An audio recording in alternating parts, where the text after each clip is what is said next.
Hey Spider Nation, welcome back to another episode of Spider-Man's Tangled WebShow. I'm Jonathan, webmaster of SpiderManFanRave.com, SpiderManFanRave.com. Go on over there, we got some pretty cool news, articles, editorials, reviews, anything you want you could find over there. We pride ourselves on being a pretty fun Spider-Man website. We focus on celebrating the character and all that we love about him. So go on over there if you're a Spider-Man fan, SpiderManFanRave.com.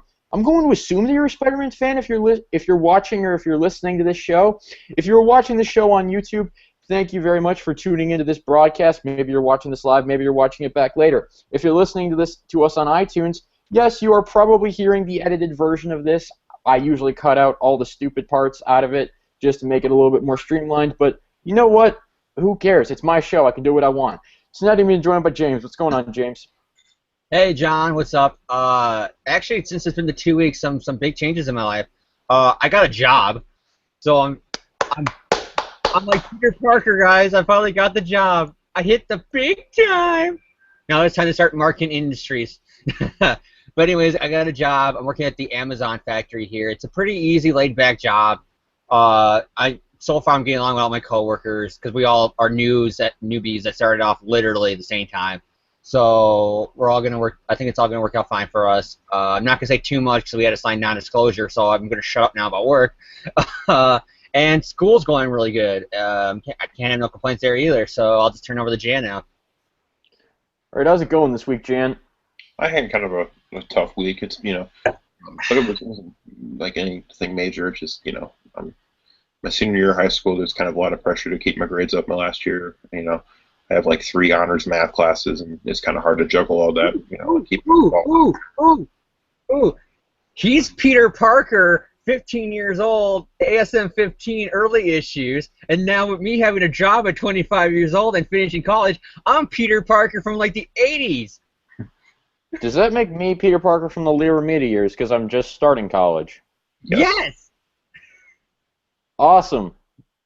This is great, which means I'm about to meet a blonde bombshell and a guy with a really bad haircut and a bow tie. Yeah, okay, I'll take the blonde bombshell now. I'm gonna go through a very emo phase. After I get a black suit, so I'll probably get a tuxedo when I go to a friend's wedding in the real world equivalent. I'm gonna be jealous because his wife's really hot or something. But I'm gonna get that. Then a redhead who I haven't seen in years. Me and her are gonna hook up and become married / long-term domestic partners. It's gonna be awesome. Yeah, I'm gonna get tied to a chair. No wait. Yeah, I guess. No, you're gonna have your future. You're gonna have John's best friend with the bad haircut's dad take you to Hollywood, convincing you they're gonna make a movie about your life, only for him and a gang of like mob enforcers are gonna hit you over the head with a rock. Even though they easily could have just done that for like here. And then some big, strong green guy is going to come out of the hill and be like, smash! And then that's going to cause all the shenanigans for you to get away. Yep. Oh, man. If the universe wants to throw a blonde bombshell at me, yeah, I'm not going to stop it. John's going to go to class tomorrow, and there's a new girl in the class. Hi, I'm Stacy Gwendolyn, and she's blonde, and John's going to be like, I'm gonna walk out of the freaking room if that happens. Okay. No, you're gonna be like, ever seen Wayne's World? No,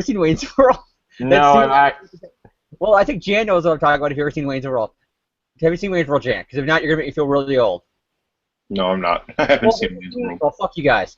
There's a scene in there where the Wayne, he has to get pulled over by a cop, and he's like fixing his hair and everything, and the officer comes up and he's like, "Excuse me, officer, is anything wrong with speeding?" The officer turns over, and it's the cop from Terminator 2, and he's like, "Have you seen this boy?" And it's John Connor's in the picture, and he freaks out. Ah! And he drives away. That's going to be John in the classroom. "Hi, I'm Gwendolyn Stacy." It looks just like Emma Stone. He's going to scream, "Ah!" And he's going to run out of the room. I will probably If I at any point start walking down the street and getting the feeling as though someone's following me, then I'm probably just going to, start running really fast. What did he say?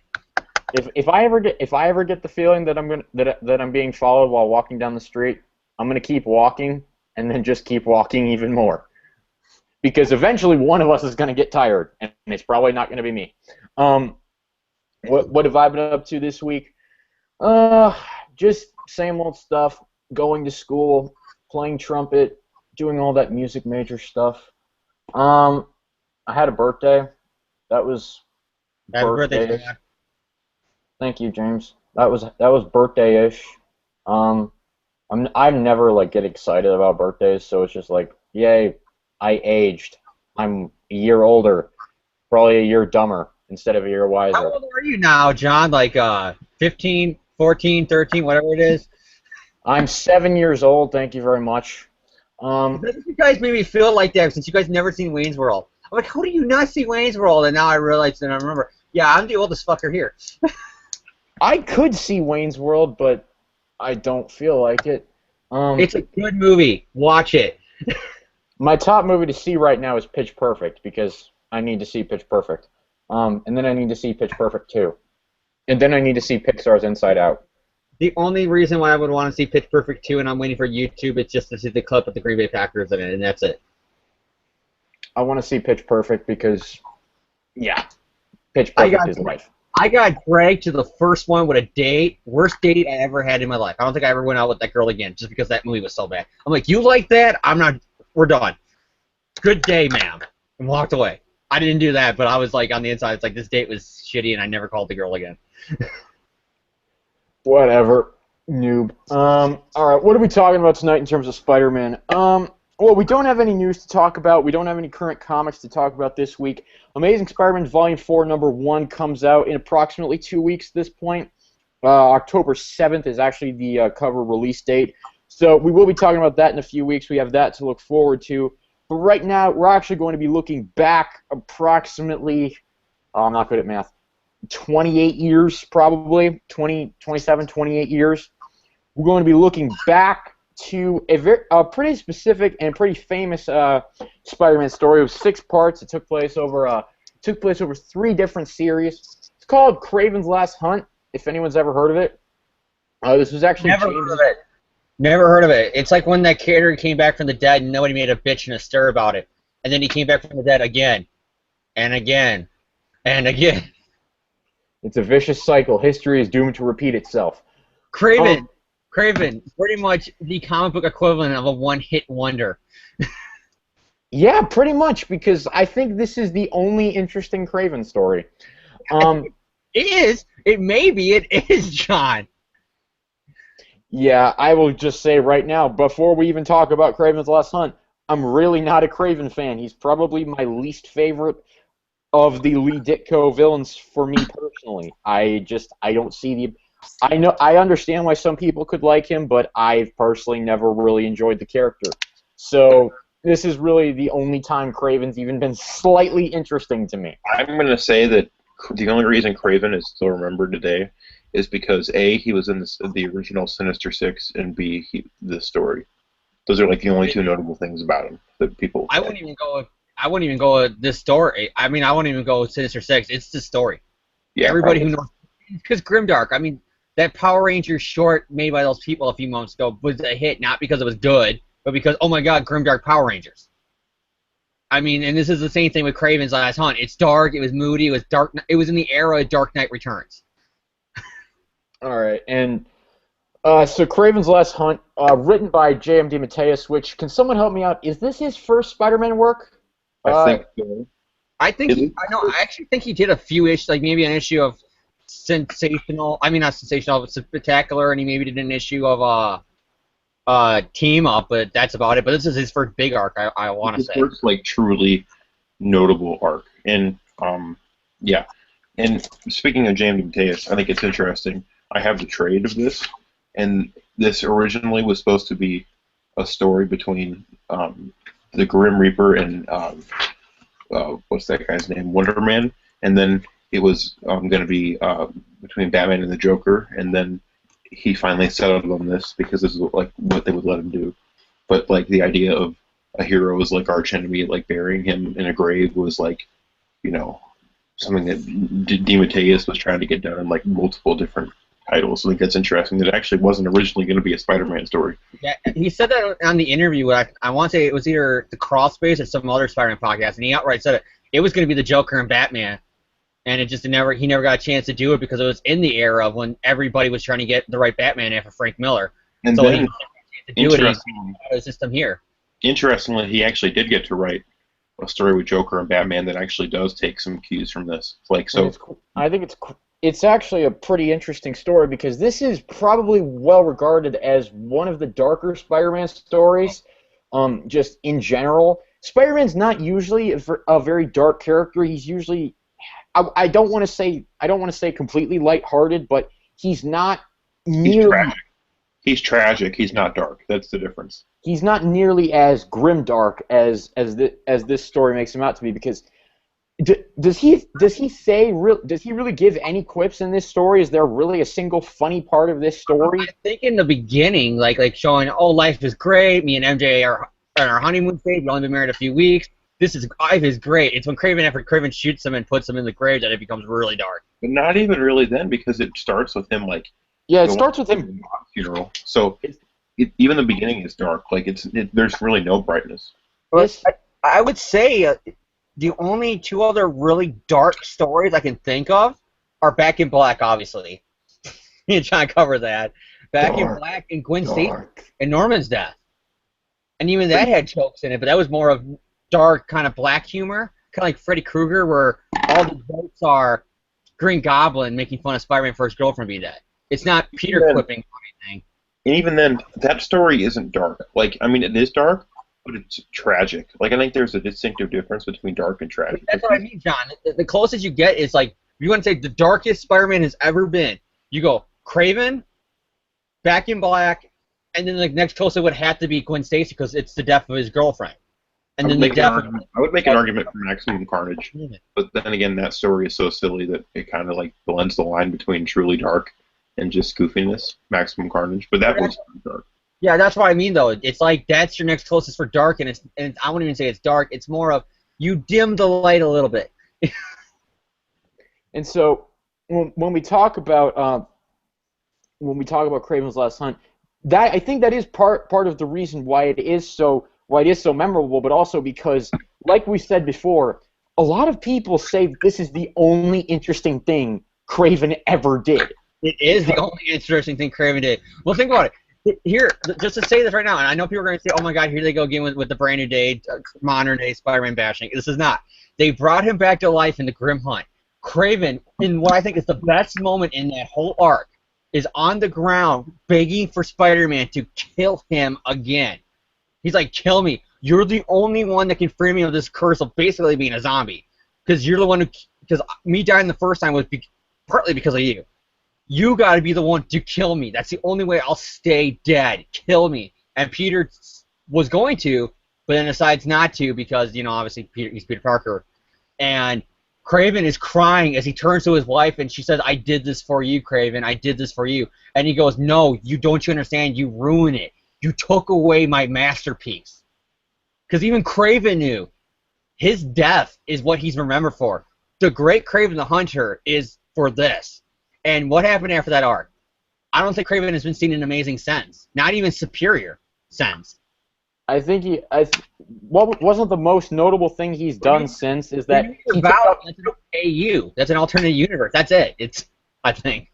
He took up like Ben Reilly's Scarlet Spider costume in the Chris Yost Scarlet Spider series back in like 2013. I think that's pretty much the only thing he's done since then. I'm sure like if someone in the comments which I can see that kind of makes sense because after his death, his son took up the role of Kraven, and then he was killed by Kane. So yeah, that kind of makes sense actually if you think about it. That he would try to get revenge for his son's death. So I dropped Scarlet Spider around that time, I think. For money reasons. I'm sure. I just dropped it for money. I'm sure someone in the comments could point out another appearance, maybe or something that he's had. I have not read a lot of the ancillary stuff besides Amazing from that era. But I will say, going into Kraven's Last Hunt, I think I'll just give a few general thoughts on it right now. When we're talking about the grimdark stuff, is this an approach for Spider-Man that we can really... Is it something we can get behind? Is it something that we can understand? Is it something that we can enjoy with the character? It's a good story. Like I have always said about Kraven's Last Hunt, it's a great story. It's just not a great Spider-Man story. Like if this would have been like kind of like what Batman did with Dark Knight Returns, make it its own separate world, far away from the main book, it would have. I would have loved it, but I think it gets a little bit too grimdark. I mean, PETA should have been after Peter and MJ after this issue because they both kill animals. Granted, MJ squashes a rat, but still, it's like it gets really dark. Like it's all nighttime and rainy, cannibalism, buried alive, bugs, gore, Crazy, trippy hallucinations. graphic suicides. Peter ripping the heads off animals. I mean, this gets dark for Spider-Man. Wait, what is that? I don't remember that. It's at. You mean the animal? Go to Yeah. the part when he goes back to Craven's mansion. Okay. He rips the head off the tiger. There's no way around that. That head's gone. There's some very graphic stuff in this, and I gotta say, when we talk about grimdark with Spider-Man, the thing about Spider-Man is, as a character, is that I do think he is pretty versatile. I think you can put him into a lot of different situations and find ways to make it work. That's one of the things that I think is really great about the character. And I think this story is good enough for what it is. I would not want to see this become the permanent status quo for Spider-Man. I would not want to see him become completely grimdark. Just to give just a little bit of a context here. If anyone has read J.M.D. Mateus's first solo run on Spectacular Spider-Man with stuff like Harry Goblin, Vermin, and all that stuff, you know, I'm actually currently reviewing that for SpiderManFanRave.com. Cheap plug there. But I gotta say, that run, it's not nearly as grimdark as this. It's still a little bit heavier than what you would expect out of Spider-Man. There's a lot of deep themes going on in that run. He does lighten it up a bit. He does. Every villain is child abuse and then dead at the end of the arc, pretty much in DMA's run. And that's not a shot at him. That was kind of like DMA's thing. Villains are revealed to have child abuse as their backstory, and then they die at the end of the arc.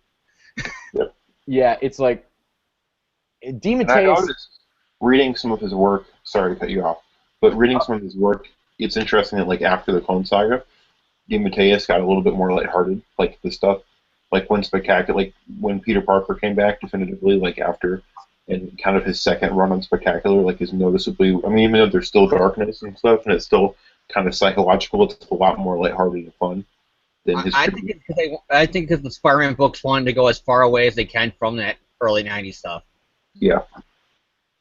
And so, I think we probably. Jen, I don't think you gave your like general thoughts on like this dark tone of Kraven's Last Hunt. You know, is this something you can get behind? Is it something that you can really enjoy?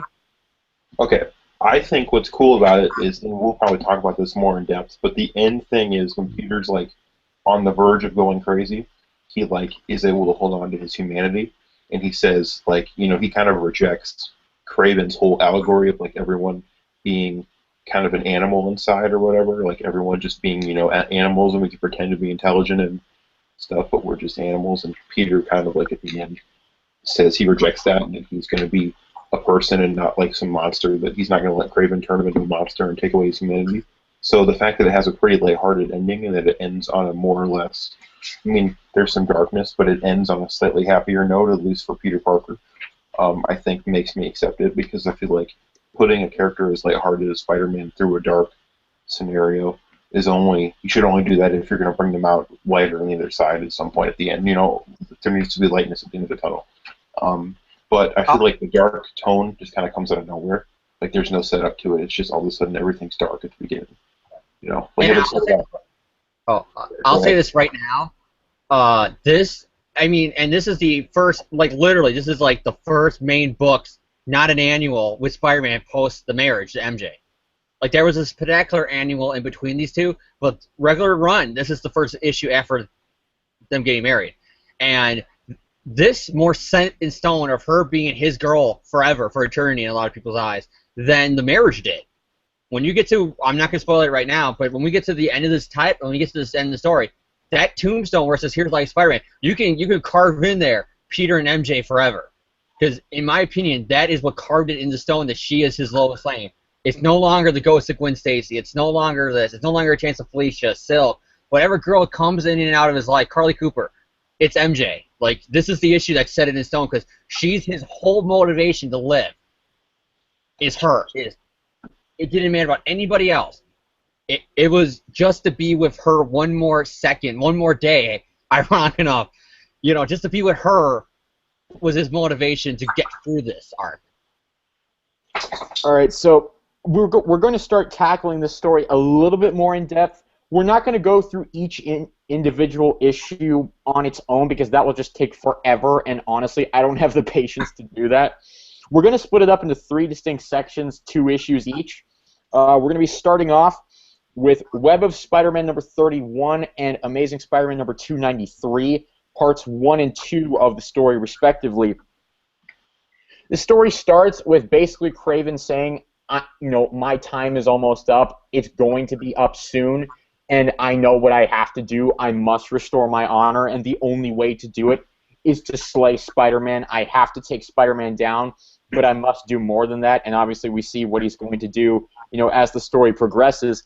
Meanwhile, Peter Parker is not really having the best time. He's, while he is a newlywed, and that should be the best day. He should be having the time of his life right now. He's Peter Parker. He's always worrying. I mean, he's got. I think the man might have a medical condition. No, I'm just kidding. I don't mean to offend anyone with that, but I will say he's dealing with the loss of Ned Leeds. He's dealing with, he's just dealing with what he deals with on a daily basis. He's dealing with loss. He's dealing with grief. He's just dealing with everything that comes with being Spider-Man, and it's starting to take a toll on him. It's having the psychological effects, and we see him, yesterday it's Uncle Ben and Gwen Stacy. Today it's Ned Leeds. Who is it going to be tomorrow? I can't even dream about that. I can't think of that. I can't let myself think about that. So Peter's having a little bit of a tough time, and all of a sudden he gets this urge to just go out. He says he feels like he can hear jungle drums in his head, and just at that moment, Kraven is out determined to slay Spider-Man. So they sort of meet each other up in the city, or they sort of meet up in the city, and Peter fails to dodge one of Kraven's poison darts a little bit. He manages to get out of the way of one, but a second one hits him, and he says, "It didn't hit me because I couldn't dodge it. It hit me because I was afraid." And that is why it was able to nail me, because I wasn't reacting like like I really should have. And so Kraven manages to capture one of these little net things, and Spider-Man says, "Okay, it's just going to be like it always is. He's going to drag me back to his base. He's going to rave on and on for hours and hours, and I'm going to break free. I'm going to beat the crap out of him. I'm going to drag him off to jail. It's going to be how it always is." Then Kraven pulls out a rifle. And Peter Parker says, "Oh shit, this might not be good." And then the next thing we see is Spider-Man being buried into the ground, and Kraven. We assume Kraven's won. Now, obviously, anyone who's ever read a comic book knows, okay, Spider-Man's. He didn't just defeat Spider-Man. Spider-Man's going to come back. But that's the end of Web of Spider-Man number 31, and then Amazing Spider-Man 293 opens up with Kraven in a black Spider-Man costume standing over Spider-Man's grave saying, he's won. And now he must prove himself. He must not only slay Spider-Man, but he must become Spider-Man and prove himself superior to Peter Parker in every way possible. That's superior. Get it? See what we did there? So ultimately, he decides to become Spider-Man and do the one thing that Peter Parker never could. Meanwhile, we get introduced to another character who is really making a big play in for the first time in this story, Vermin, a.k.a. Edward. Now, for those of you who may not know who Vermin is, he is an unfortunate lab rat of Baron Zemo, who is normally a Captain America villain, who's been experimented on and he's been turned into this horrible man-beast thing. You'll hear a lot about him later on in JMD Mateus' Spectacular Run. John, let's just call him what he is. He is literally Deontay's pet rat, because Deontay used them all the way up until he was off the books around the Clone Saga. Oh, yeah. It's never let go of Vermin. He was like almost in every major arc Deontay touched. Oh, yeah. If you've ever read JMD Mateus' Spider-Man work, you know who Vermin is. He shows up in arcs that don't even make sense for him to be in. Like, he shows the first up. Ben Reilly. The first Ben Reilly of the Clone Saga. He's in there. He's in Mateus' first big Harry Osborn story. Like, it's it's weird. I think Mateus just like really liked putting Yeah, her. Child Within, isn't that what it's called? The Child Within? Yeah, Travel Ten. That was what it was. But getting back to the recap, Berman's down there and he's basically capturing people and eating them alive, and the newspapers, they're calling him a cannibal because that's what he is. Meanwhile, Peter Parker has not returned to his civilian life in quite some time, and he was set to help Mary Jane move the rest of her stuff out of her apartment and into his in Chelsea, so that they could begin their married lives living together. He hasn't shown up, and Mary Jane's starting to get worried, and she kind of takes out her fear unintentionally on a small rat, and once she realizes what she's doing, she runs away, and she decides to go out looking for Peter, and she gets basically hit on by two perverts and two guys who really deserve to have the shit beaten out of them. Yeah, I said it because literally someone should have beaten the shit out of those guys. Thank you, Craven. Craven in Spider-Man's costume happens to come down and save MJ from being hurt by those guys by promptly beating the crap out of them, as they deserved. And so, because I think it's played off that he's more brutal. He's snapping necks and stuff like that. I didn't know that. No, I think they were just severely injured. But so Craven swings away, and Mary Jane realizes, okay, that was not Peter, and she starts to freak out a little bit. Meanwhile, he's decided to start having these hallucinations with this mystic herb and potion shit, and he's having these hallucinations of all these spiders, and he's burying himself in the spiders, and he's all about the spider has mocked me, he's ruined my country, he's ruined my life, and all this stuff, and all that stuff that crazy people talk about. Crazy people like Craven. So basically, that's the basic gist of the first two issues, and I'll give my general thoughts on the first two issues as we delve into the review here. I think that as a first third of the story, because we are breaking it up into three sections here, it's a solid enough opener to this story. These two issues are a solid enough first third to the story. I did enjoy them. I like Spider-Man's dilemma throughout the story. I like his whole brooding over Ned Leeds and Uncle Ben, Gwen Stacy. That's very Spider-Man-esque. And it makes criminal we never heard of before. Yeah, it makes sense to me because I can see how Ned Leeds would impact him quite a bit because he does have quite a bit of history with that character. So I can understand why Ned Leeds is having such an impact on him. And plus, they didn't really have a lot of time to deal with that in the proposal and marriage issues. So now that they're dealing with it here, it does kind of help help resonate a bit. I also really like the moment where Spider-Man says, or where Peter Parker says, Spider-Man's not real. He's a mask. He's a myth. Who is real is Peter Parker. I really like that moment because it's getting into the deeper psychological stuff that sometimes can be a little bit problematic for these stories, but I thought it was something that was very real, and I like that moment quite a bit. And as we get a little bit more into Craven's head, we kind of understand a lot about his motivation, and we understand really who this guy is more so than we ever have before.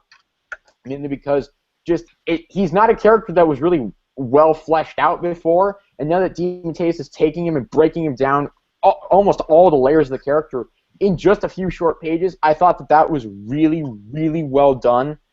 I do like the whole newlywed aspect of it and how they are incorporating the marriage into this story.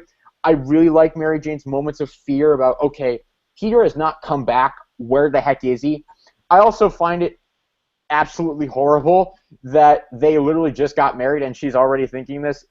I'm wondering if she was thinking, oh gosh, what the heck did I sign up for? Yeah, I just found that to be funny. I was thinking that while I was reading the book. Now, the one thing I do not like about this these particular two issues is all the herb and potion and magic mystic stuff. If you buy into that, I'm not going to tell you that you're wrong. To each his own. I don't buy into that. I find it to be ridiculous and I just, like, whenever I see it in this book, whenever I see it in the book for a limited amount of time, it doesn't bother me, but when they go so overboard with it like they do here, I just start to roll my eyes, and I'm just Kraven like, got his powers from a witch doctor, so it kind of makes sense a little bit. I'm just like, I don't need this. I don't need this aspect of the story. It's being overdone, and I just don't like it. It's not my cup of tea. And the final thing I do want to touch on with these first 2 issues is, even I made the joke about how if you've ever read DeMatteis, you know who Vermin is, because he literally is DeMatteis' pet character. I actually like the character quite a bit. I actually really like Vermin, and I like what they do with him. So I actually kind of sounds dirty for me to say I like Vermin. I don't support what he does at all, but I like what they do with the character and like what kind of aspects of his mind they explore, how they explore. John, you don't support the cannibalism of innocent people? Yeah, because I actually have a moral conscience, and I realize that that's wrong. I like how they explore the idea of, is he a beast? Is he a man? He didn't choose to be this. I like Vermin. I like what they do with Vermin. I like what they're setting. I like what they're setting up here. I mainly like a lot of the dilemma that they pose with him later. And so I do like here.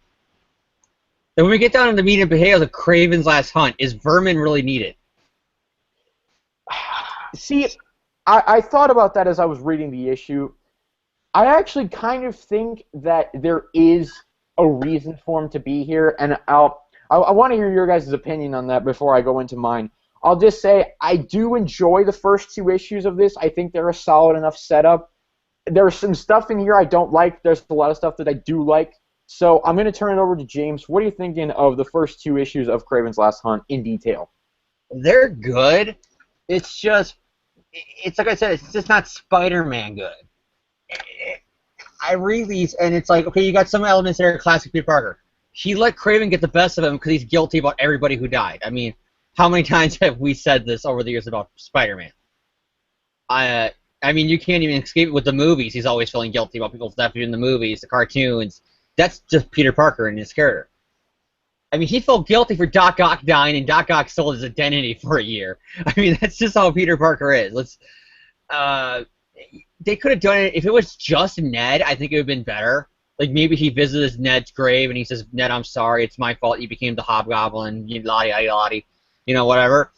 But because they had to throw in this random 2-bit fug that Peter just pays in respect at the funeral, he's like, "I paid respect to a guy I took in once who died because it's all my fault." Just like Ned Leeds.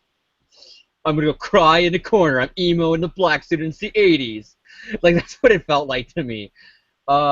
You got that. You got the Kraven stuff, which I agree. It gets out there. I mean, he's eating bugs. It gets all nasty. It's like, really, do we need this? We need naked Kraven eating bugs, crouched like a spider, talking about how, "I'm Kraven. I'm a hunter." Like, they're trying to do their best Frank Miller. They're like, "I'm Kraven. Hunter. Hunter. Kraven. I'm Kraven. The hunter. Hunter." It's like, we get it. You're Kraven the fucking hunter. Your name is in the title.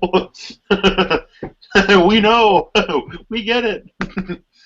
I like and I like it too how if you're a fan of the 80s, think about it. The one thing that Marvel always pitches is marriage is the end. And you kind of get that here. It's like 1 issue after he's married, he's shot and he's being buried. You're like, oh, okay, we just saw him get shot point blank and now he's being buried. How the hell is he getting out of this? You know he's going to, but you're like, is this going to be revealed as a dream? Is he dreaming this? Is this really going on? Like, what's happening here? Because if I'm a fan of the 80s, I'm going to be like, what the hell is going on here? To go into issue 2, it's another okay one. Peter's not even in this hardly. He's buried. He's in the ground. He's 6 feet under. It's all Kraven.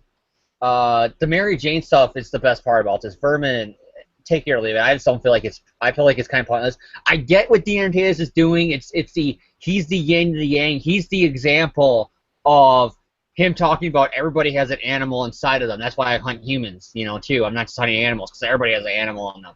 And Vermin is the obvious one where he's this cannibalistic rat monster in the sewer grabbing young women and eating them alive. So I get that point, But James, I will say this right now, just because you literally just stated my justification for Vermin being in this story is because Craven says, he's the spider, he's a beast. That's what he's talking about with Spider-Man. But we ultimately see that, Peter Parker is actually a man, but Vermin is the example that he's talking about. So it's actually kind of a dichotomy, if that makes any sense. Just basically, hunt Vermin, hunt Beast, hunt Wolverine. You're hunting Spider-Man, who's an itsy bitsy spider. He went up the water spout, down came the rain, and knocked him out. Like, John, I get what you're saying though, because like Vermin is kind of confirming what Craven's like philosophy, and Peter Parker is like rebuting it, or I don't know what the word is, but like he's proving it wrong, disproving that. So it's kind of like the two. I don't know. I get what you're saying. Yeah, that's a good point. It's the yin and the yang. Peter's the man who has spider powers, while Vermin's the animal who used to be a man. That's what it is. Yeah, it's like the two sides of Craven. It's the support and the opposition to Craven's argument. Vermin is basically what Craven sees as Spider-Man. Peter sees, I'm just a guy who can crawl on walls. Craven sees Vermin. He sees an animal in human clothing. That's pretty much exactly it. That's how I justify Vermin being in this story. I just feel like it's clearly MDNA is using his pet character here. Because it's like, oh, Craven sees Spider-Man as an animal, so I'll throw Vermin in here. And then it gets to the point, hey, we're fighting the Green Goblin. Let's throw Vermin in here. Hey, we're introducing a clone and this Judas Traveler guy I just created. Let's throw Vermin in here. Hey, I got this cool storyline where it's like a trial and everything with Peter Parker, and it's all about the Clone Saga. Let's throw Vermin in here. I mean, like, literally, that's how it became. Did he create Vermin? This was not the first appearance of Vermin. Yeah, he created Captain America. Yeah. Was that Jim Tannis writing? Did he take the character, or did he invent him in Captain America? I don't know, because they do reference that Peter fought Vermin. Peter and Steve Rogers fought Vermin at some previous point, but I don't know. I don't know if DeMatteis was behind that story. I don't know if DeMatteis created Vermin. That would be, if anyone in the comments wants to tell us that, go ahead. Yeah. We're dying to know. We're being cannibalism eating to know, I guess you could say. Okay. Well, because they were tying into Vermin. Instead of saying we're dying to know, we're being eaten to know. That was the joke. Yeah. But whatever. Mary Jane, she's a kind of a pro here, even though her killing the rat kind of got to the point. We get it. It's dark. It's animals. We get it. It's hunting. Hunt is in the title. Yeah, we get it. I like it because, like I said, this is their honeymoon stage. We all see this before with married couples. They're just weeks married. They're lovey-dovey. They can't go a minute without being next to each other, holding each other, doing other things with each other, cooking together, sleeping together. You name it. Anything you could do that. Married couples, honeymoon stage, and stop the winking. It's creeping me out, Jan. I was gonna say I wasn't doing anything. Jan is like this, like like he knows, like he's been married for 50 years. It's creeping me out here. It's just like, oh yeah, I bet he does that with his wife. I bet they cook wheat cakes together. Yeah. What do they do? Like saying, like they're standing next to each other, and you were like not saying like everything, but the obvious thing that you would say. So I was just like, I'm assuming touching each other, Jan. I think that's inferred, isn't it? I'm assuming the obvious thing he's talking about is watching Lifetime movies together. Yeah, right? Of course, right. We do a New Avengers. Remember, Peter's whole thing is MJ think he's the reason that New York lost all power in Breakout because he didn't want to watch a rom-com with her. Remember? Yeah. But anyways, before I leave my topic, I like it because, like, my point is, they're newlyweds. They're in that stage where everything's great. I'm with the woman I love. We're married. We're gonna be happily ever after, and they don't get that. The Parker law cuts into both of them here. He's buried 6 feet under, thinking I'm dead. She's thinking, where the hell is my newlywed husband? The Parker Luck says, hey, guess what, Mary Jane? You're a Parker now. Bam! You know what I mean? Your husband's gone for weeks now, and you don't know if he's dead or not. Thanks a lot. Parker Luck. You know, that's what happens to her here pretty much. And she's sad. And then to add on to the Parker Luck, Mary Jane, you were almost raped. I mean, this goes really far here where she goes out, and it's like we get it. It's dark. New York sucks. The world sucks. It's grim. It's gritty. Well, there's Daredevil when you need him. You're not Frank Miller or Dean Tatus. We get it. James, where's Daredevil when you need him? Yeah, if this had been Daredevil and Karen Page, I wouldn't be blooding an eyelash. I'm like, okay, yeah, so what else is new? Yeah. It's like, this is Mary Jane and Peter Parker. She's like, where's my husband? Where's my husband? Where's my husband? Oh, I'm going to be raped. There's my husband. That's not my husband. I mean, that's literally verbatim what happens to MJ here. And that brings up my next point that I always constantly bring up with people when they talk about Superior. This Peter Parker, this Spider-Man, beats up these criminals from an inch in their life. I mean, he's shoving their skulls in the brick walls as hard as he can. They're dead, in my opinion, at least brain dead after this. And she immediately says, that's not Peter. We're Superior. She's like, Peter shot a guy in cold blood. I wonder what's going on with him. Like, it's like, this is the same character. The guy who your newlywed married, beating these guys with an inch of their life. That's not him. He wouldn't do that. Shooting, what's his name, Massacre, Coldplay. I wonder what's wrong with Peter. I mean, seriously. I think James might be trying to point out a disconnect here.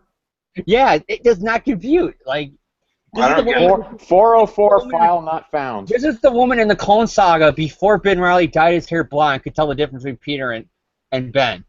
John, I mean, this is the same woman. John, can I just say that when you said 404 or 401 file not found, I just got a post-traumatic stress flashback to every time that's happened to me when I click on an article and then that comes up. So, thank you. Usually I cause people pain just by being near them, so that's not... Yeah. I would always say, this is how Mary Jane should have been during Superior. And it would have worked. Mary Jane immediately sees, okay, Peter being a kind of a dick and on edge. I mean, he's running his own company now. He just went for that ordeal with Doc Ock, in her opinion. I would say, okay, I'll go with that.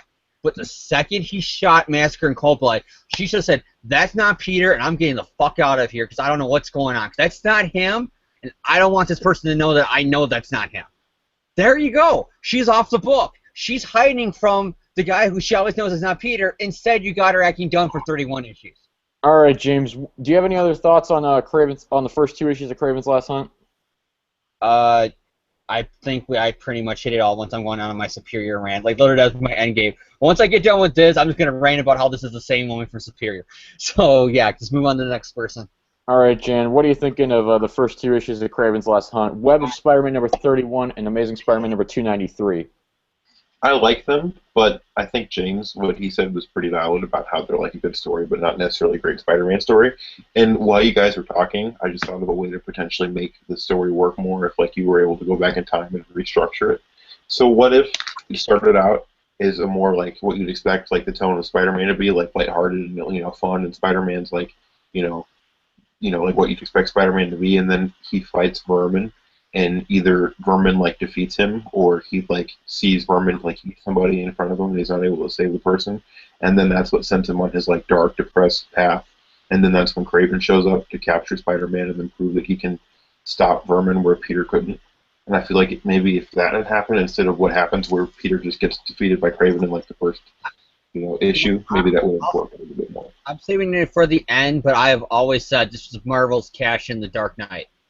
Oh, it totally is. But I feel like that would have made the tone less jarring. Like, instead of opening with all of a sudden all the characters are dark, like it does, actually showing why they're dark and depressed at the beginning instead of just having Peter Parker all of a sudden acting like Batman and not himself. I mean, I always joke that they lucked out that he was still in the black suit at this time. Yeah. They lucked out big time. Because if he's in the red and blue during this, it would just been so weird and awkward. Because it's the black suit, I think more people are willing to even give it a little bit more leeway. Well, he's in the black suit, it can be darker. Yeah, exactly. I agree with you. So, like, I don't know. Overall, it's really good. I think Mateus we were talking about how Peter Parker is like, and this is something near towards the end. And I feel like Peter Parker isn't enough of a character in the story. That's my main problem with it, and it shows up like not even in issue 2 at all, hardly. Like I feel like Peter Parker is a bystander in his own story arc, and Mateus is more interested in Craven and Vermin than he is in Peter Parker. So I feel like if we had gotten more focus on Peter's rebuttal to Craven's philosophy about people aren't animals, then maybe this first 2 issues would have been more successful or more focused on Peter Parker. Still, like Peter Parker is a secondary character in the story. So those are like my 2 main things. Overall, it's pretty good. I think the grossness of like Craven being naked and like eating spiders and like Vermin's like really creepy. Like, I feel like they go a little bit over the top with the gross factor, so it was like not a super pleasant 2 issues to read. Like I was kind of like like ugh, like most of it. But overall, it's a good story. I just don't know if it fits with the Spider-Man universe. All right. As we move on to the next 2 issues here, we've got Spectacular Spider-Man number 131 and Web of Spider-Man number 32. These are parts 3 and 4 of the story, respectively. I'm going to try to move a little bit quicker with this recap, and it's probably going to be a little bit quicker because there's a lot of fight and action sequences in these 2.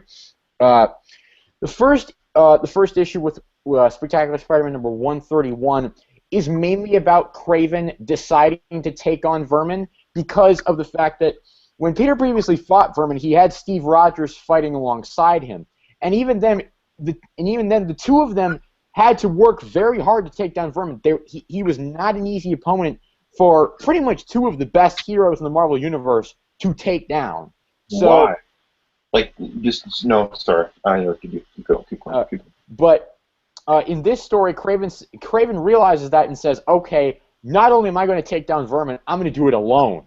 And so Craven decides to set out and ultimately do that, and Craven ultimately finds Vermin down in the sewers where he's actually taken more people, taken them alive, and Vermin and Craven do battle, and ultimately Craven ends up victorious in the fight, and that is the ultimate signal to him that he has won. He is the superior Spider-Man.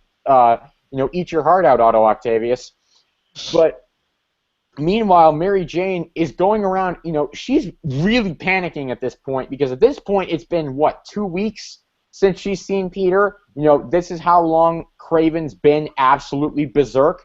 And that's a lot of what they're dealing with in this issue as well, is that Craven's going around beating the crap out of, just petty criminals, and, it's all over the front of the newspaper, Spider-Man Berserk.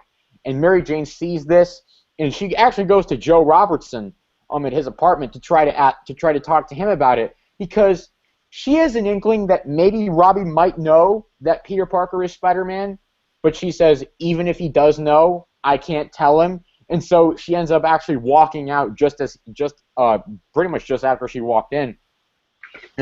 Meanwhile, Peter Parker has been struggling to break free of his live burial, and he manages to get one hand free right at the end of Spectacular number 131, which leads us into Web of Spider-Man number 32, which is really about Peter emerging from the ground, and you really see a hallucination of him. He's curled up pretty much in a ball in a fetal position. He just wants to be left alone. He doesn't want to go out there and face the world. He's so afraid. He's so scared. Like pretty much any normal person would be in that situation. I can see where they're going with that. But ultimately he says, no, I have to get out of here. Why? Because I need to see my wife. I need to get out of here. I have to see Mary Jane again. Nothing is going to keep me and her apart. We have to be together again. And so, once again, in the classic Spider-Man trope, he starts lifting shit and breaks himself out of the ground. And so he manages to get out of the grave, and he realizes, oh crap, I've been in there for 2 weeks, because he sees a newspaper. 2 weeks have gone by. This psychopath has taken 2 weeks of my life from me. He's stolen my identity. He's scared my family and friends stiff. Okay, this guy is going down after I go have sex with my wife. So he goes. You put that, John.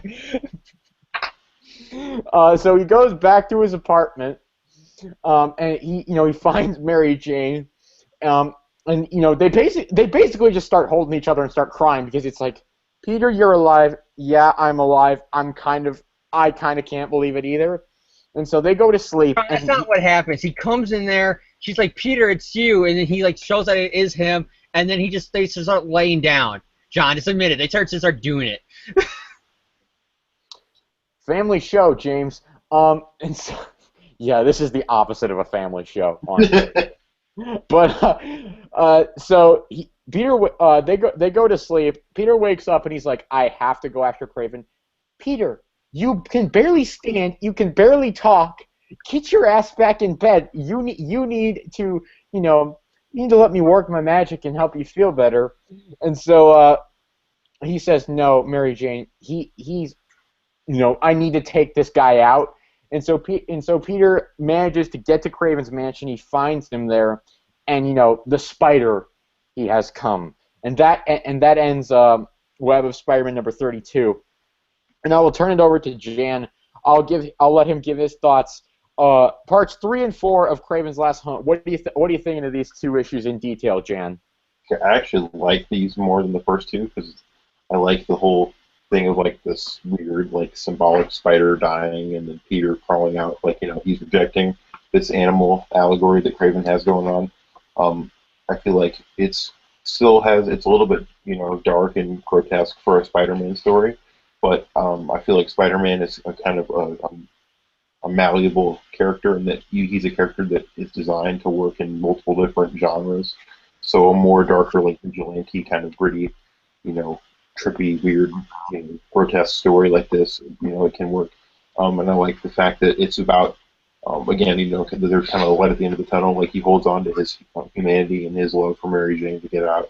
So I like that stuff. The Craven stuff is still like I don't understand. And you said that it was because Spider-Man and Captain America had such a hard time beating Vermin.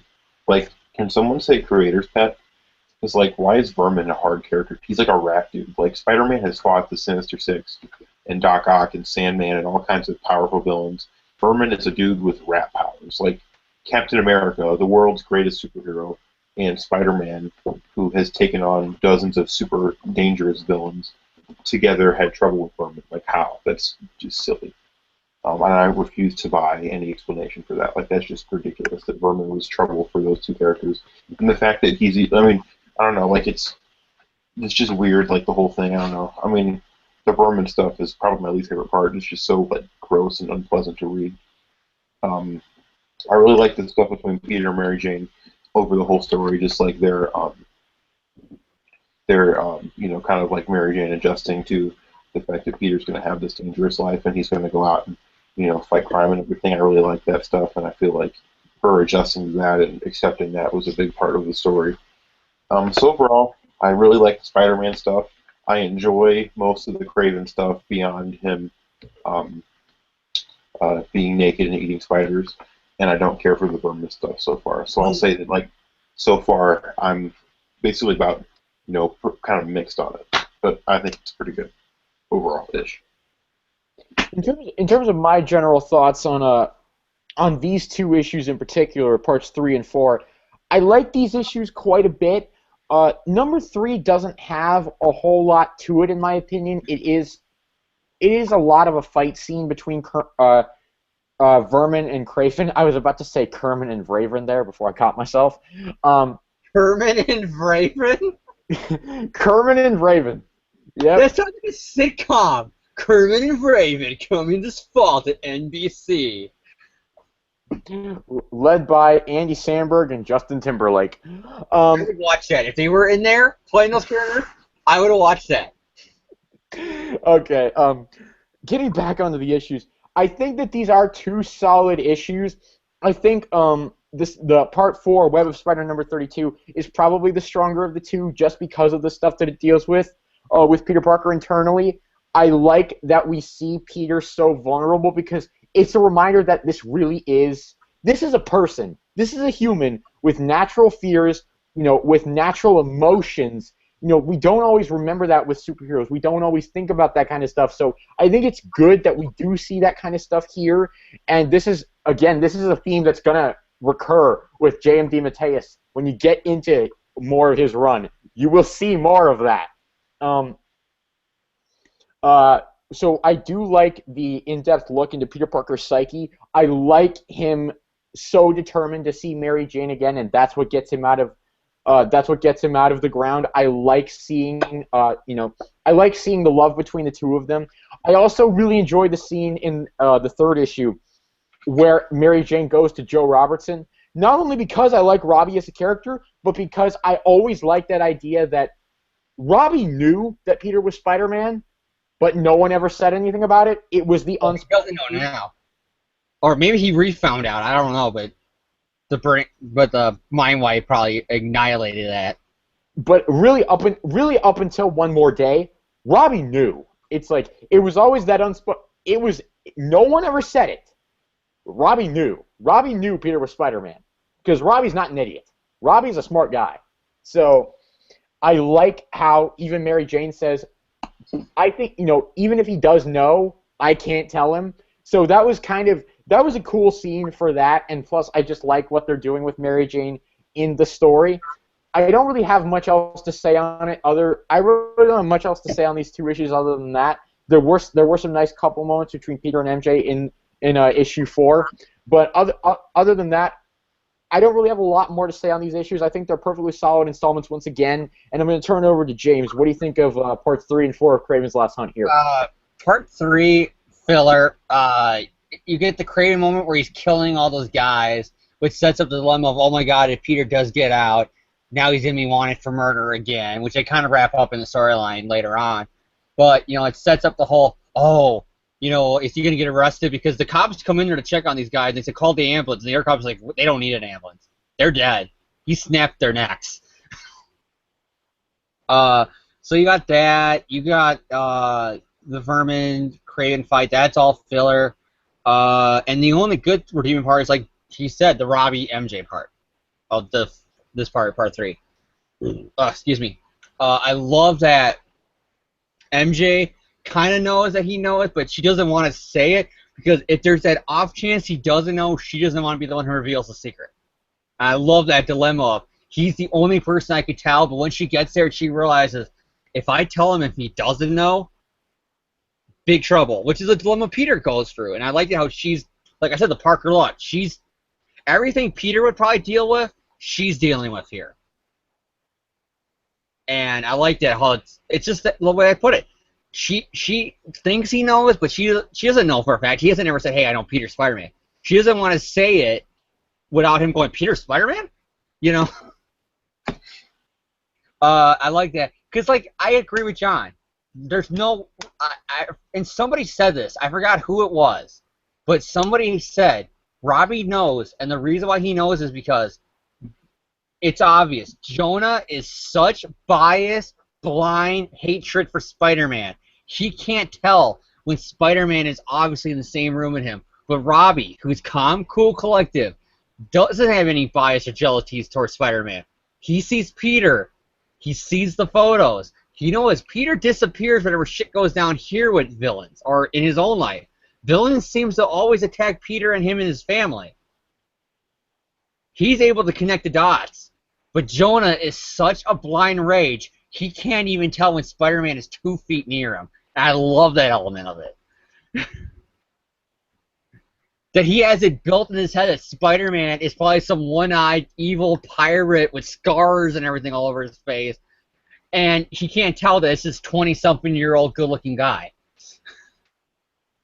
And I love that element. And the next issue is probably one of my favorites of this whole arc. Primarily much because of the whole thing. Like I said, this sets it in stone. It's over. MJ is the one. This is the there's been all these moments that sets up MJ as the girl. This is the final nail in the coffin, literally. He's digging out, and all he's saying is, I gotta be with her. I gotta be with her. He's screaming out, Mary Jane, I love you! And he's coming out of literally, death won't even keep him away from the woman he loves. And I love that, how he's just like a horror movie, you know, zombie coming out of the ground like Jason Voorhees. And it's because he wants to be with the woman he loves. That's like, I know this is a family-friendly podcast, but screw it. You know, the second he gets out of there, the first thing he's doing is, I'm going to go bang my wife. Like, literally, that's it. All right. Well, Parker. That is him. He's the average man. If for whatever reason, I don't know why, but if something kept me away from my wife and we're newlyweds, whether it being like, heaven forbid, knock on wood, World War III happens and we all get drafted and I'm married, if anything keeps me away from my new wife, the second we're together, nothing's going to stop me from just being with her. You know what I mean? The second you get a chance to be with her, it's done. Set it in stone. I'm with my wife. Don't call me.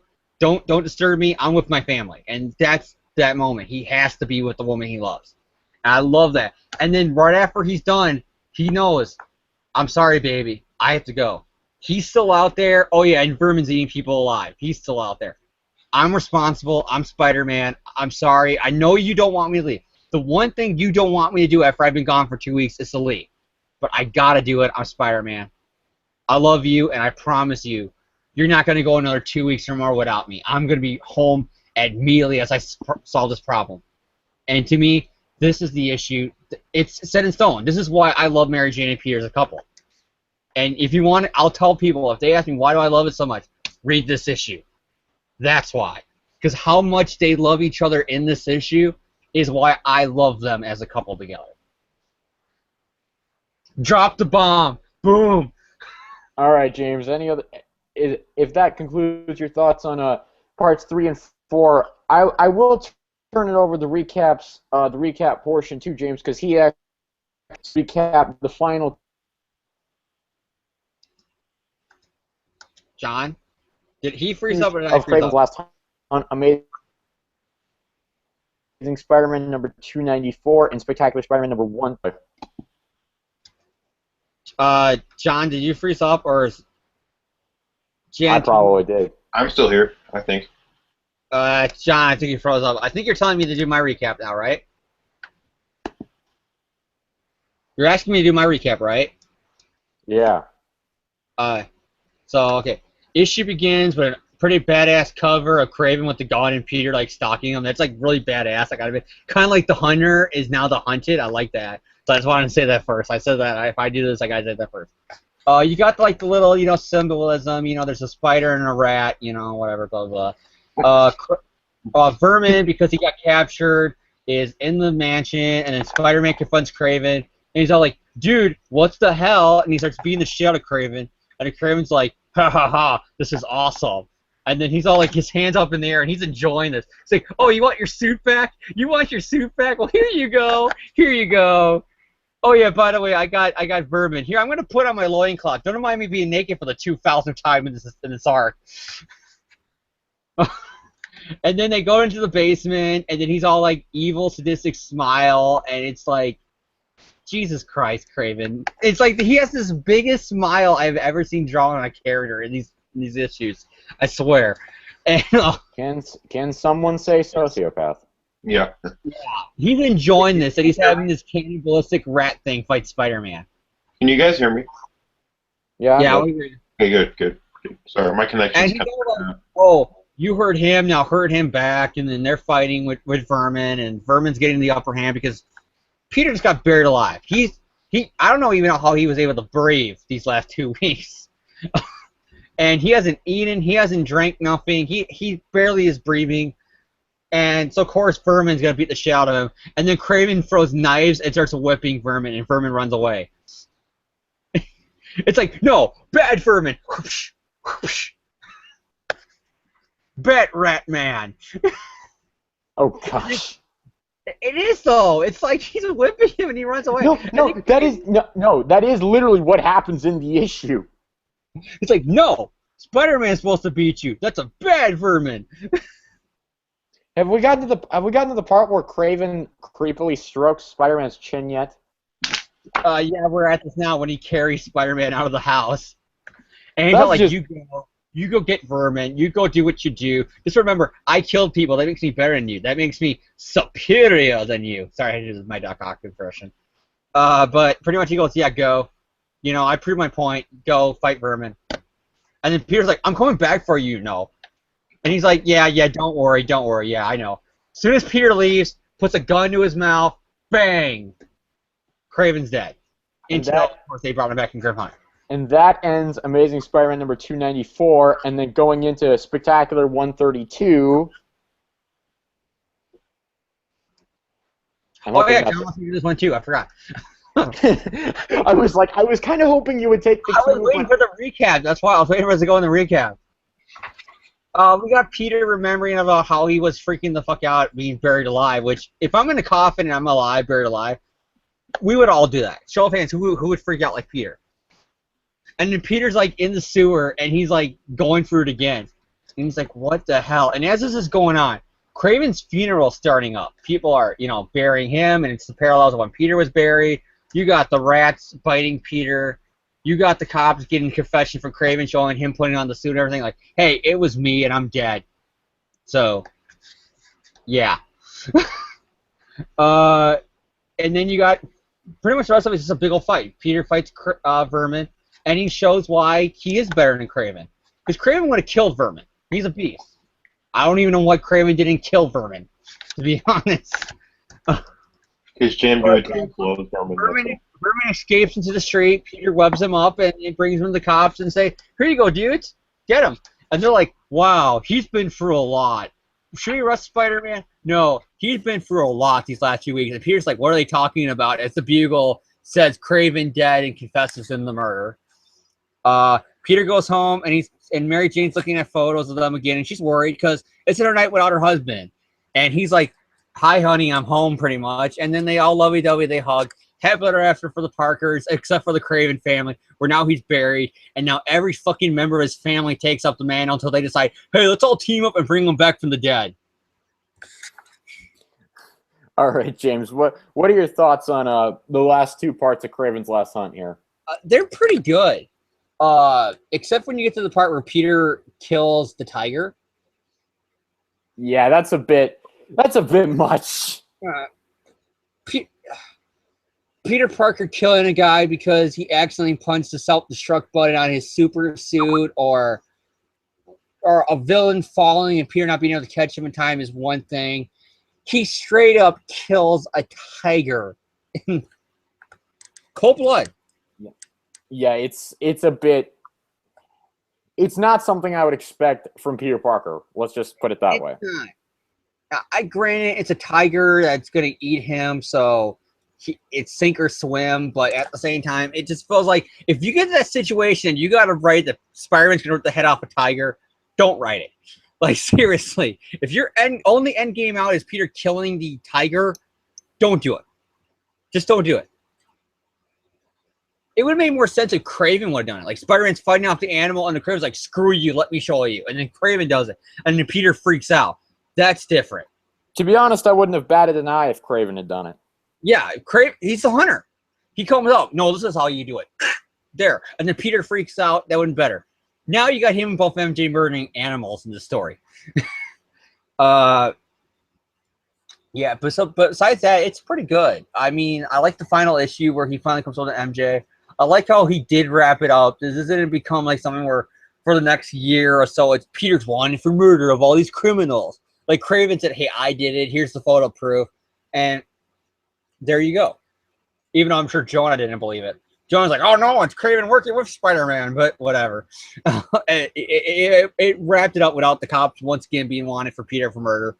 And then you get the really grim, dark stuff. I mean, I like how Spider-Man wraps it up in his classic Spider-Man. He stops the cannibal, he webs him up, and brings him to the place. But you got the murder. Kraven's suicide. It's just so freaking weird. Because Peter, he like grabs Peter, he strokes his chin, says, you're my greatest hon. I'm proved I'm better than you. And then Peter's like, you know I'm coming back for your ass, right? And he's like, yeah, leave, don't worry. I know, I'll surrender. I mean, like, that's sort of how it ends. Like, Kraven's whole thing is, I proved I'm better than you, which was never Kraven's MO before. It was never the prove I'm better than you. It was always, he's a man spider, I'm going to hunt him. That was it. this, and then he kills himself because he's like, well, I got my biggest prize, Spider-Man. I can't hunt nothing else. Really? There's other animal themes, villains and heroes. There's the Lizard, there's Wolverine, there's Vermin you let go by whipping him. Spider-Man was your end-all be-all? Really? Sabretooth. Yeah. Granted, Wolverine and Sabretooth I can see because they're immortal and they can't be killed, but at the same time, it's like seriously. So yeah, that's it kind of gets watered down by it just felt anticlimactic to have Kraven shoot himself. You can have Kraven die, but the whole fact that this was all of this was just a suicide note. This whole 6-issue arc was a suicide note. And I'm not making fun of anybody. Suicide is a big deal. But this issue kind of felt like the end game was all a bullet to the head. His own bullet to the head. And it just feels like, why?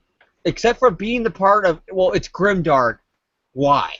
If you were going to do it, you should have had Vermin kill Kraven. Like, that shows that Kraven's point of view was not right. Because Kraven thinks it's having an easy go of Vermin, he lets Spider-Man go, and then he's about to kill Vermin, and then Vermin bites him in the neck, and then he's dead. Vermin gets a lucky shot and kills Kraven. And eats Kraven alive. Instead, you got Kraven being so badass that he's like, leave, boom, only one who could take me out is me. And that's my problem with it, it's the suicide. Any other thoughts on the final 2 issues, James? No, I think that's about it. All right, Jan, what are you thinking of the final 2 issues of Kraven's Last Hunt? I actually like them. I like the scene where Peter's hand. I think it's really cool that the scene where Peter hands Vermin to the cops is in daylight, and that's the only scene in the whole book that actually feels like a Spider-Man scene. It's kind of symbolizing like the end of this like weird dark, you know. It stopped raining. Like that's the theme of the whole book. It rains like Noah's Ark nonstop until he beats Vermin. Then it's no longer raining and the sun's shining. So it feels like, I think the ending where it starts to feel like a regular Spider-Man story again is a nice ending. I just wish the beginning had started, you know, more. Like I feel like the whole story just kind of comes out of nowhere. It feels like there's not much build up to this dark tone that just kind of happens and then it, you know, is done away with. I really like, and actually I disagree with James on the Kraven suicide. I think it actually, there's something just unnerving and eerie about it, like just how calm he is when he does it, and how, I don't know, like I feel like the artist, Mike Sack. Where it kind of makes sense because, and where it's not really that even that nerdy, I can just interrupt you for a second, just to bring this last point up I forgot about, is the only part I think makes sense is Kraven is such an egomaniac about what creative a hunter is now. What, of course, would Kraven see as his final greatest hunt, even above Spider-Man himself? Yeah. Well, see, like that, I like that stuff, and I don't know, the whole thing about like death, like he sees death, like, you know, like he feels like he's gonna die soon. That doesn't make much sense. So there's some stuff that I agree with James feels like it's a little out of nowhere, but just how well the scene is paced and drawn is just so. He's talking about the suicide. Yeah. When he says, I'm going to die soon. He says, I'm going to hunt Spider-Man, win, and kill myself. Yeah, I don't know. I just don't like, I don't know. It feels so inconsistent from his, like, you know, before this, like, Kraven was such a goofy, like, you know, character, and I don't know. I mean, this whole, I feel like Mateus should have done, or maybe Marvel should have done, like, another story to build up to this a little bit. Like, this whole story just feels like it comes out of left field for me. That's the problem with the whole. Kraven's job was to be Spider-Man's evil Russian without getting the whole communist Cold War elements. That's all it was, pretty much. Exactly. He was the gimmicky Spider-Man fights some lions in a cool Steve Ditko panel. Like, you know, that was him. Like, he was like a gimmicky, you know, villain. And, you know, so this, like, whole dark direction with Kraven and all this stuff and everything about this story feels like it really comes just out of nowhere. And that's my biggest problem with it. But I'm taking like forever, and my thoughts aren't making any sense. Honestly, I like it. I really like Kraven's suicide, even though it comes out of nowhere. It's such a well-paced and well-executed scene. It's just really unnerving, and I feel like how powerful this death was is why he hasn't been brought back. He hasn't been brought back because, I mean, he was, but like why it took so long for them to bring him back. just because of how like powerful that scene is and how just creepy that scene is. And it's hard to get away from a bullet to the brain. Yeah, true. With Craven. But overall, I like the reunion between Peter and Mary Jane, and I think Craven's funeral is actually pretty like sad and a cool way to end it. So overall, this story for me gets better as it goes. Like each little third of it that we've reviewed, I've liked more. So I'd give this one, I like this one even more. So overall, Craven's Last Hunt for me is kind of I think it's a little bit overrated. Like I don't think it's the end all be all that some people think it is. And there's a ton of other stories. Like I don't think this is on my top 10. Like if I was doing a top 10 Spider-Man stories list, this would not be on my top 10. But I think as we've proven, the three of us, it's actually a really interesting story to discuss. So overall, I had a lot of fun talking about this with you guys. So yeah. I'll give my thoughts on the final two issues. There's some stuff there's a lot of good stuff in it for me. I like the whole idea of, the spider versus the man. Craven finally realizes Peter Parker is actually a man. I've not been fighting a beast. I've been fighting a person. Meanwhile, Peter Parker, since he's been presented with the idea of, what part of me is the spider, what part of me is the man, he's sort of wrestling with that internally a bit as well. I do like that a bit. Spider-Man going through, I hesitate to call it PTSD because that is a very serious medical condition, but Peter Parker going through having trauma related to being buried alive, I would call bullshit if he didn't, because that I can definitely see how that's traumatic. If I was buried alive even for a second, I'd be having a full-on anxiety attack. So yeah, I can definitely see that, and that's definitely something that needed to be addressed. The final battle between Spider-Man and Vermin, very solid in my opinion. I haven't really talked about Mike Zeck in terms of his penciling work on this story. I think it's pretty solid. I think a lot of the art team does some pretty solid work with this arc, and I thought it's good to get the part of Craven smiling, and it's very cartoony. Like Craven's smile parts, it looks really cartoony compared to the realistic look of the rest of the book.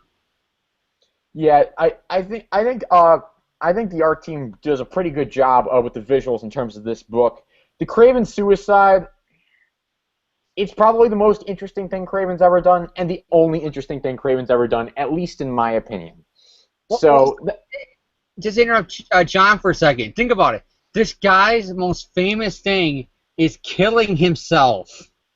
And that's not a shot at people with suicide. That is not a shot.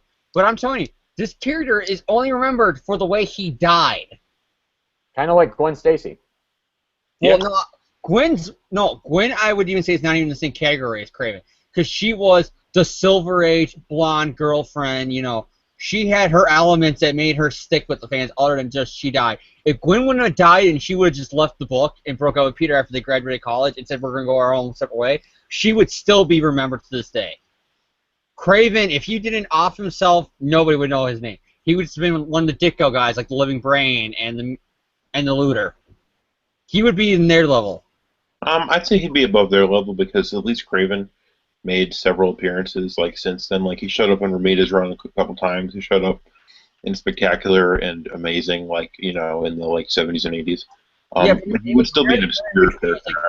It was very rare and in between though. It was like every 5 years there was one Craven story, and they were all the same. He hunts Spider-Man. Spider-Man fights animals and him, and then he saves the day, and Craven goes away. Yeah, basically. All right, so that's pretty much my thoughts on the final two issues, the Craven's Last Hunt. If I were to talk about the arc overall, I think it's an all right story. It's a pretty decent story. It's not one that I read very often. It's not a story that I would want to see taken. I wouldn't want current stories to take a lot of beats from it, like the Grimdark stuff. The Grimdark stuff works occasionally for Spider-Man. I think it works here. I wouldn't want to see it implemented, regularly into the modern books. But overall, I think Craven's Last Hunt is a solid story. Do I think it's as good as a lot of people say it is? Personally, no, but that's just because, I don't know, it's not always my cup of tea. I do acknowledge that I think it's a solid story, and I can understand why people like it so much. Personally, for me, it's not one of my favorites. It's an all right story. It's a perfectly solid story. It's not one of my favorites. I enjoy it. I enjoy it for what it is. I enjoy it when I read it, but it's not one of those I'm rushing to read again. Overall, I give Kraven's Last Hunt a thumbs up. It's a good enough story for what it is. Not one of my favorites, but overall a solid enough story. I want to just open it up to any final words on Kraven's Last Hunt. Do we have any final thoughts or general opinions on the story? I'll go because I planned this since we were going to do this arc as my wrap up. My biggest problem with this, and it's also parallel to the first Amazing Spider-Man movie, where it was obvious with some of the darker elements in that they were trying to be the Dark Knight, and it's the same thing here. It's Spider-Man trying to be the Dark Knight Returns. That's my problem. Because you got to think back to this. The three hottest comic books that everybody were talking about here in the mid to late 80s were Dark Knight Returns, Batman Year One, and Batman The Killing Joke. The holy trinity, or unholy, wherever you want to put it, of grim, dark stories that made Batman the Batman that we all know, and if you're a Batman fan, love today. The whole, I'm Batman. All that started with those. And this was Marvel with DMT saying, well, I had this idea for a Batman storyline, and for whatever reason I couldn't get it through with DC. They want me to try to do some Spider-Man work. Can I do this here? Well, if you were going to do that with Batman, and it was going to be grimdark, do it. Like, that's what it feels like. To me, it feels so much like Marvel trying to... Well, Spider-Man is bigger than Daredevil. Daredevil was already Frank Miller grimdark because Frank Miller is basically behind Stan Lee as the greatest guy to ever write. You know what's funny? James, you know what's funny? Even Frank Miller's Daredevil, because I read all of that. I didn't read Born Again, but I read everything else like within the last couple of weeks. And even Frank Miller's Daredevil has more humor than this story. That was always more kind of dark comedy. Yeah, but it still has like more lighthearted stuff. I thought it was. But, yeah, but it's like, okay, we're not going to give it to you with Daredevil because everybody already knows that's the Frank book that got him onto the Batman stuff.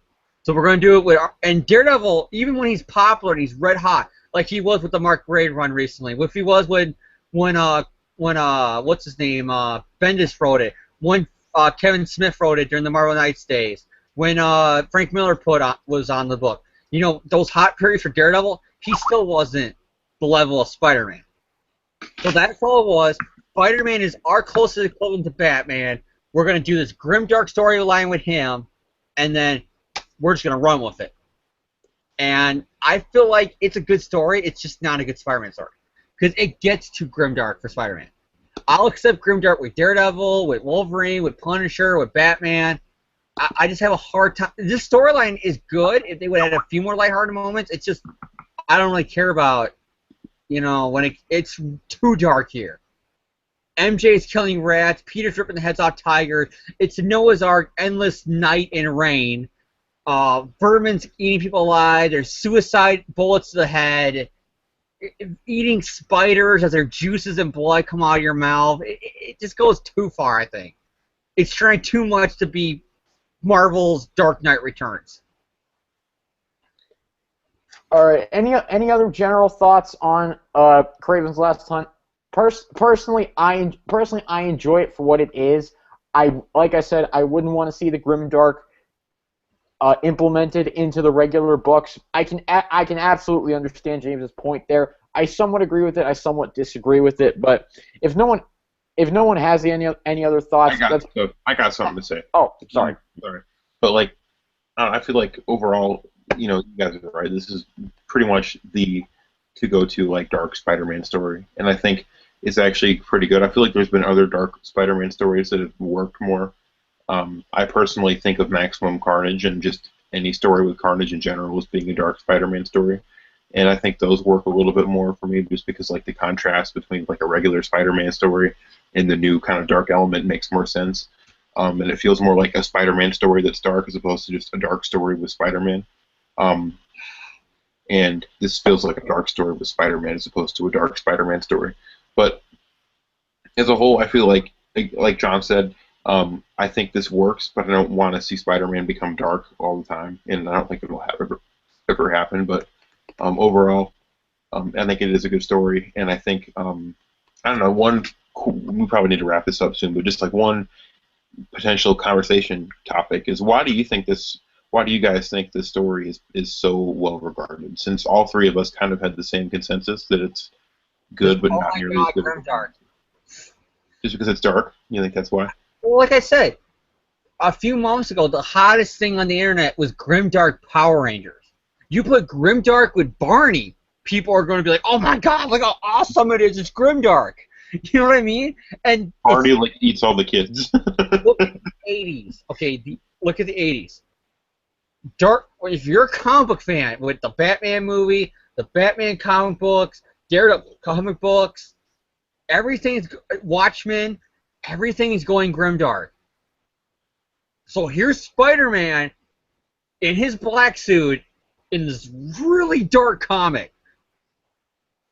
It's just the whole concept of let's do a dark Spider-Man story. It's going to be a hit with the '80s. Yeah, I suppose that's true. And like, I don't know, I just think it's interesting because people love this story. Like, it's probably easily in the top 5 most popular Spider-Man stories of all time. Like all those. Like, I wouldn't go that far because you hear a lot of people say it to this day. Like, on the review sections, you know, when you go on like CBR, when they do like the top 5 Spider-Man storylines of all time, this shows up.